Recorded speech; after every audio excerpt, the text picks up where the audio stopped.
Un bombardement russe survenu dans la nuit a privé des milliers d'immeubles de Kiev, la capitale ukrainienne, de chauffage et d'eau ce mardi. Une situation inquiétante alors que les températures ont chuté à moins 14 degrés.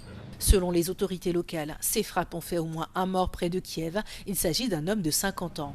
L'armée affirme que la Russie a tiré plus de 300 drones de combat à longue portée et 34 missiles pendant ses frappes nocturnes. Dans la capitale ukrainienne, les autorités étaient déjà mobilisées pour tenter de réparer les infrastructures vitales détruites lors des frappes précédentes.